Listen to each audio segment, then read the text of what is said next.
Hi, my name is Ishmael Naylor and today we're going to be talking to you about selective licensing and licensing. So let's start by talking about licensing. What I'm talking about specifically is that recently Mark Haywood, Chief Executive of Trade Associations NANE Property Mark, was doing a webinar, and on this webinar he spoke about landlords having to get licenses.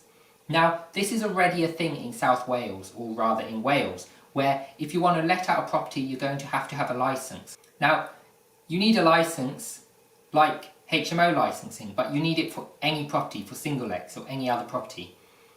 Now, in South Wales, you would have to do a course.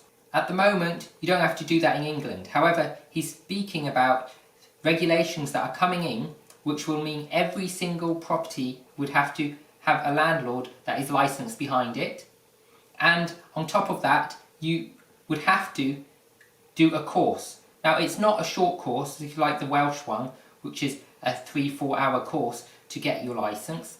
This course would be an NVQ level 3. Now that means that it is a minimum of 150 hours of course content to be able to get your NVQ level 3, to be able to actually let out a property. Now, at the moment, they're talking about bringing it in for letting agents, and once they've brought it in for letting agents and estate agents, then they're talking about crossing it over into the landlord market. So it is a while off before it is fully fledged onto landlords. However, in the meantime, they're going to be bringing it in for estate agents, and they're going to be bringing it in for rent-to-renters.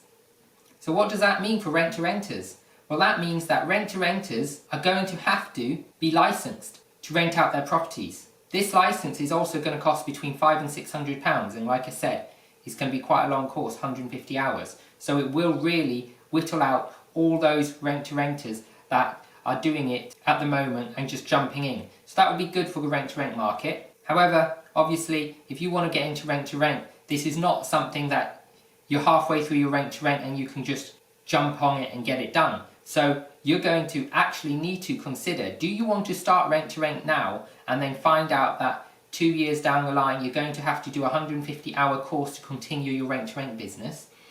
And if you don't do that 150-hour course, you are not legally allowed to do a rent-to-rent, and therefore you have to give the property back.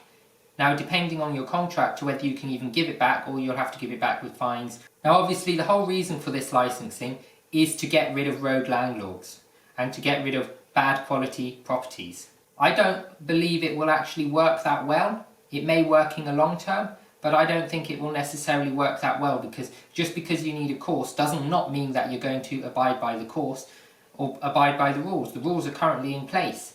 All it really means is they're going to run an extra course, they're going to get a lot more money through the course, and they're going to get a lot of money through licensing. So I personally don't believe it's going to change much, but it will stop a lot of people getting into the property market if you're not already in it. I think that is all they're trying to do. They're trying to stop new people getting into the property market and reduce the amount of landlords and put it all into large-scale landlords. Now, with regards to selective licensing, the reason I talk about it is because I read an article recently which talks about bringing in selective licensing in 2 areas of Teesside. So what I know about selective licensing is limited from my communication with other people. Now, personally, I've not rented or let a property in a selective license area, so I don't know too much about it apart from what I've heard from other people.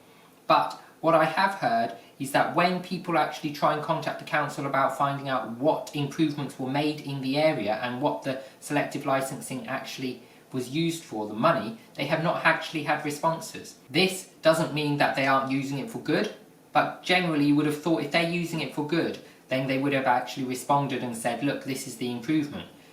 Now, in the areas in question, I did have a look and check whether the person I was speaking to was correct, and whether the people I've heard talking about selective licensing were correct on selective licensing not really helping the area and uplifting the quality of life or the area as a whole.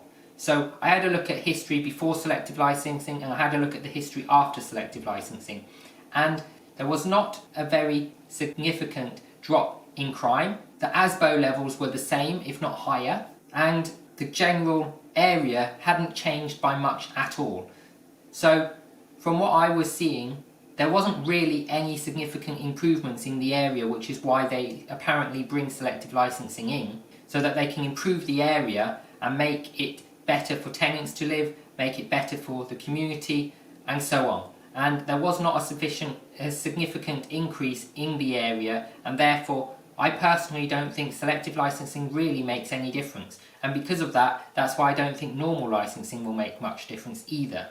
The only difference it would make is if the people who have the license have to go and check the properties regularly and have to keep them up to a standard and actually get assessed that they're doing it, because they have to do record keeping, for example photos, possibly a statement from the tenant signature saying they've been, and things like this. It's the only way I can see that it would actually make a difference. So personally, I think selective licensing, normal licensing, is just a way for them to get more money.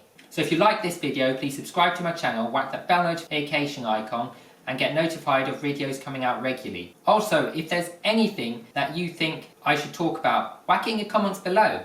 I'm happy to do videos on various subjects, whatever the subject may be, because it helps you and in turn it helps me, because I'm here to help you achieve your goals in property.